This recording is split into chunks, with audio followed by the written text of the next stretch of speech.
The trial of Lindsay Clancy could hinge on one thing: what jurors believe. Did she hear a voice? And is her defense believable? And she had said that she heard a male voice ordering her, telling her that she didn't have any choice. In all of the times over the course of the last few years that you've met with Miss Clancy, how many times has she told you since the incident that she's heard a voice currently?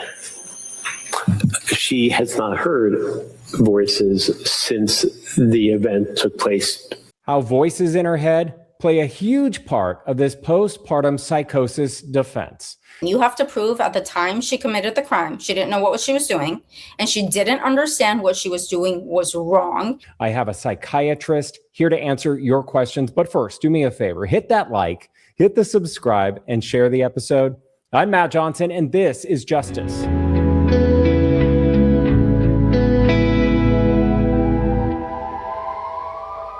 Are you buying all of this, that she had voices in her head when she committed that horrible, horrific act? Well, that's what the defense is claiming in this case. And they say that that's part of her postpartum psychosis defense. They say that that explains the defense. But are the jurors buying it? We have an expert of our own here on the show to help dive into that aspect of all of this. But first, the defense has started to call the witnesses, as you know, and this is now going to become a battle of the experts because the state, the Commonwealth of Massachusetts, will now put on a case of their own. And it's going to be a battle of the experts.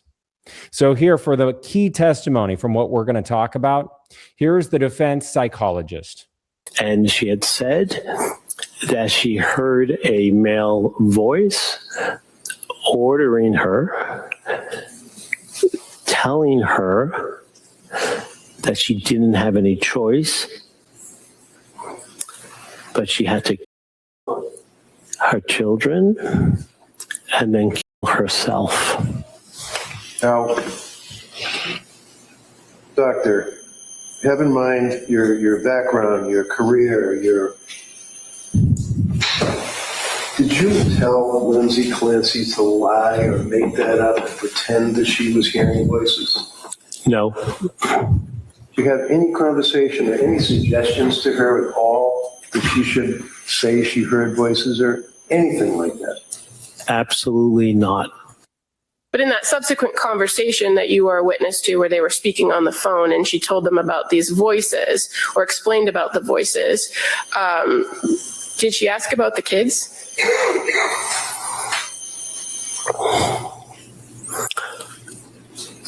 She did not, as I recall.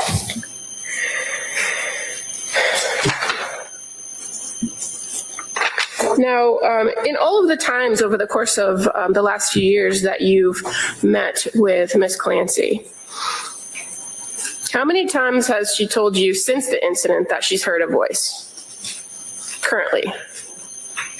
She has not heard voices since the event took place in 2023. And you've now testified that over the course of a period of time that she did hear voices, right? Yes. And is that based on one of these 35 hours worth of conversations you had with her? How do you know that? Well, there were collateral contacts. I spoke to other people who I asked the nature of their interactions with Ms. Clancy, and it was not a fishing expedition. I asked them if they can tell me what happened. Well, I'm asking but they you. disclosed, pardon me. You have to let them finish.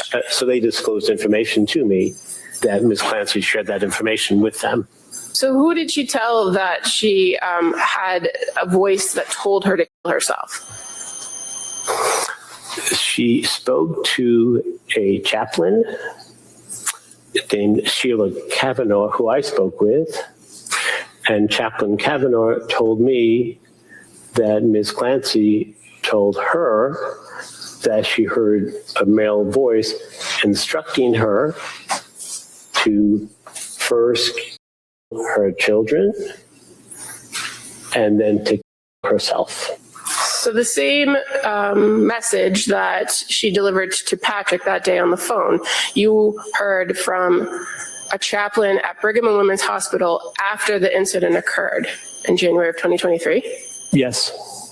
And so from all of the records that you reviewed of her treatment and all of the interviews with her family, who did she tell that she heard voices telling them to kill herself? I believe she told family members. Which family members? I believe she may have said that to her mother. She, I believe, told her husband that she felt like killing herself as well. So how does this all factor into the postpartum psychosis defense, basically the insanity defense? Well, I interviewed an expert of my own, Dr. Yalda Safai. She is a psychiatrist. She works in the prison systems. And what she has to say about this defense, how rare it is, and possibly about the voices in the head and how that's going to play into it, is fascinating. Here's part of our conversation. Thank you for having me. This is not the first time we're seeing a case like this. All of us remember Andrea Yates, 5 of her kids in a bathtub, and was found not guilty by reason of insanity. So this case is very similar. And I got to point out, you mentioned this before, but their insanity defense is very rare to win. It goes about 1% of cases that are of convicted felons try to take the insanity defense. And out of the 1%, the stats are, I think 25% of them are successful. So it's very rare. And it's not something a lawyer would recommend unless they really think they have a strong case. So in order to prove an insanity defense, you have to prove that at the time the person committed the crime, they didn't know what they were doing. They didn't know what they were doing was wrong. And that is a result of mental illness. So it's a very, very hard thing to prove. Now, in her case, I mean, she murdered her 3 kids shortly after giving birth. And it seems like this was not the first time she was struggling with mental illness. She had a history of having postpartum depression, anxiety, which happens to a lot of mothers. Postpartum psychosis, which is a very rare mental condition, and it consists of a mother who has just given birth, starts developing symptoms of delusions, hallucinations, paranoia, extreme mood swings about like 6 days after giving birth. Now, this sometimes gets so bad that the mother starts believing, and this is a delusion, that the only way they can save their kids is by harming them. They start believing, the kid's in danger, like the kid's better off dead, or like sometimes they even hear voices of like God or some other person telling them, you need to save your kids by murdering them. So this is a mental illness. This is, none of this is normal. So in her case, if she's going with the insanity defense, the lawyer must think she has a strong case. And given that she had a history of mental illness, had postpartum pathology, and she was a loving, devoted mother, and all of a sudden her 3 kids, I mean, I think she has a strong case here. The defense is saying postpartum psychosis, but does planning an act actually rule out psychosis, in your opinion? You know what? It doesn't, because what I've seen with cases of postpartum psychosis, the mother develops this delusion. It's not logical. She thinks she has to murder the baby. Therefore, she starts doing things in order to prepare the baby, usually to save them from something. So the fact that she planned and sent her husband away doesn't rule out the fact that she might have been struggling with postpartum psychosis, because you are still semi-functional when you're in the midst of a psychotic state. You can plan ahead a little bit, albeit it might be a little bit disorganized. But the overarching theme is that with postpartum psychosis, there's this strong belief in paranoia and sometimes hallucinations. And you started prepping in ways to carry out the action, which could have been what happened with her. How common is that? Very rare. Postpartum psychosis is rare. Postpartum depression is a lot more common. But the thing is, I think the reason we're hearing about postpartum psychosis more in the media is because the consequences are tragic when someone has postpartum psychosis. It's a life and death type of scenario. So even though it is rare, you need to intervene. You need to know the signs. If your wife is pregnant, please know the signs of postpartum psychosis and intervene ASAP. Like I said, it's always better to have a doctor tell you it's nothing, it's normal, than to wait and see for the ultimate tragedy to happen.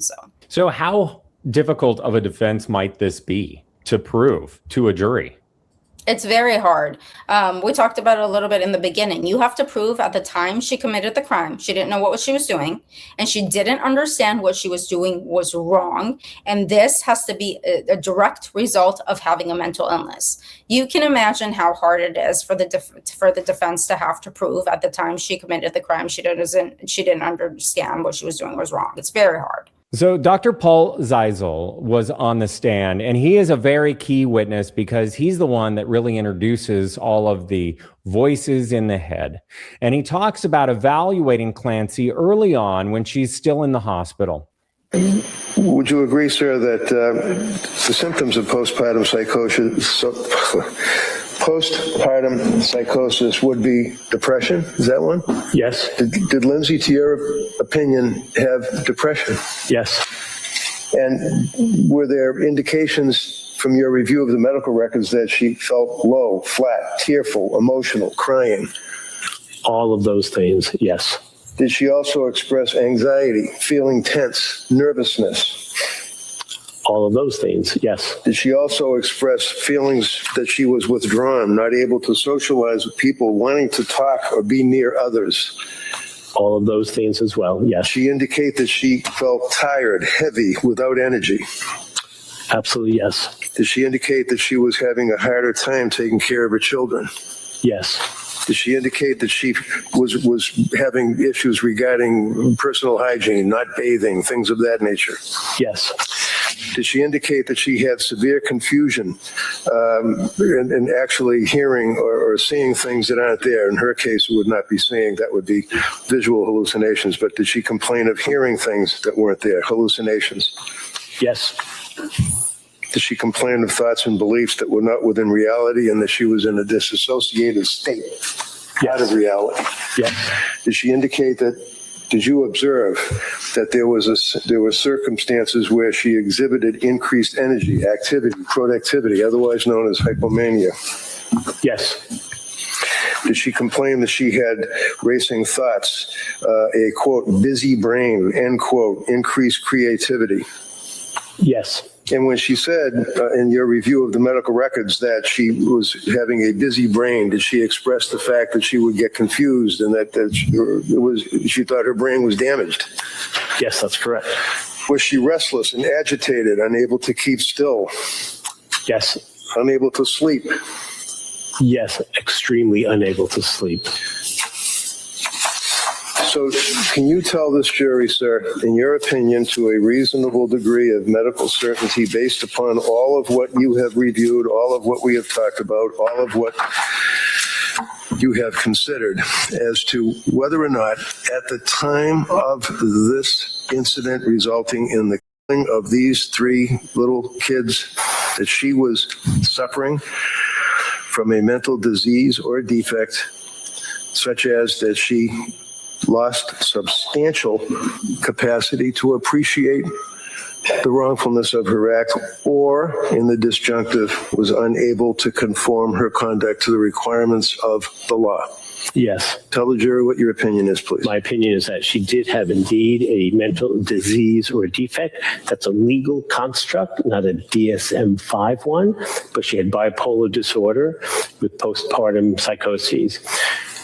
In addition, she was unable to conform her behaviors to the rule of law, and she had no appreciation for the wrongfulness of her act. Listen to what he has to say in this part. She is still handcuffed to the bed. She is asking about herself. She's asking about her husband, Patrick, very concerned about him, but she's not concerned about those children at all. The conversation I had with Ms. Clancy at that time was one where I asked if she knew where she was. So I did what's called a mental status exam, a brief mental status exam. It's orientation to time, place, location. She didn't know where she was, wasn't quite sure what time it was. She knew who she was. And she told me that she remembers what happened, but it was very fuzzy and foggy. At the time, she had been on medication for the significant pain post-surgery while in that hospital room. And during the course of that interview with her, Did she express any concern to you about her husband, Patrick? Yes, she did. Tell the jurors what she indicated to you. She said, since 11 days prior to my meeting with her, which would have been January 24th, 2023, she had no contact with Patrick. She wanted to know how he was doing. She wanted to know if she could call him and find out where things are with her and with him and how he was faring, and to just speak with him. She expressed concern about her family. Yes, she did. And tell us what she said to Patrick in your presence on the speakerphone at that point. She had told Patrick that she loved him very much. She was unable to express a lot of emotion, but she expressed love for him. But you indicated yesterday that she did know who she was, right? Yes, She didn't know where she was. yes, But I believe your testimony was that she did remember what happened, but she was foggy as to what happened. yes, that's correct. And she actually, according to your testimony yesterday, asked you for your phone or to access your phone to make a phone call. Was that correct? Yes, So she was able to communicate with you. yes, She asked you for something and you clearly understood what she was asking for. yes, And you indicated that she asked to call her husband, right? yes. Had you spoken with her husband before that time? I did not speak with him at that time. I didn't know him, and I had not spoken to him prior to that time. If in fact she was suffering from that, would she come to the realization of what she did afterwards, after receiving treatment? Definitely, and that's a heartbreaking part. And we saw this with Andrea Yates. Once they get treatment and everything clears up and their brain clears up and they start to see things clearly, that's when it hits them what they did. And I feel so bad for them because all of a sudden they realize that they ruined their entire lives. They committed murder. They shattered their family, and it's just heartbreaking. But they will clear up once they're in treatment. Do you think that she'll testify? If I were her lawyer, and I'm not, I would probably shield her from testifying, because someone who was so floridly psychotic at the time they committed something can't give you a good description of what happened. So what's the point in putting her on the trial? She didn't understand what was going on. She can't tell you what her thought process was. She can't explain the day that she committed the crime, what happened. So what are you going to be watching for during the trial? I'm very curious to see how, just not knowing this woman, never evaluating her myself, I can see how this is a clear-cut sign of like postpartum psychosis. Again, I can't diagnose her with anything because I haven't evaluated her, but I've seen a lot of cases of postpartum psychosis, even though they're rare. They come to us, right, when they're sick. So I've seen them. I really do hope that if that's the case, she will get the justice that she deserves. And that means going to a psychiatric facility and getting medical treatment instead of going to prison. Andrea Yates, the first time she committed the crime, she was found guilty. And then her case was overturned later on, and they found her not guilty by reason of insanity, and they sent her to a psychiatric hospital. But I work in jail. I got to tell you, it's no place for someone who's mentally ill. If they're mentally ill, they need to go to a psychiatric facility. Can they receive treatment and then ultimately be reintroduced into the population?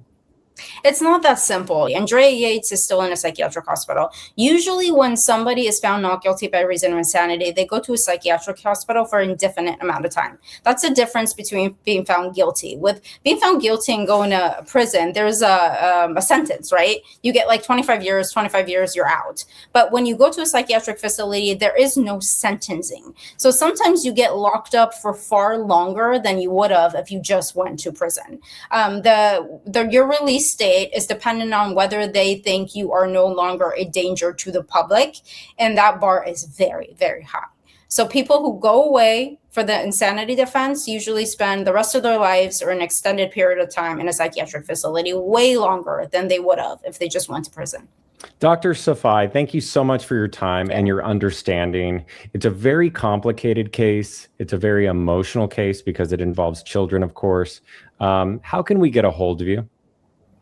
You can reach me at my website, yaldasafaimd.com, or Instagram is always an option too, YaldaSafaiMD. I'll answer all your direct messages, so feel free to use Instagram. Thank you. To learn more about the case, please head to the video section of this YouTube channel. There you can hear more analysis about the Lindsay Clancy trial and other cases that I'm covering. Please ring the bell, hit the like, and subscribe because I'll keep you updated on this case and others. In the meantime, take care of yourself, and I'll see you next time.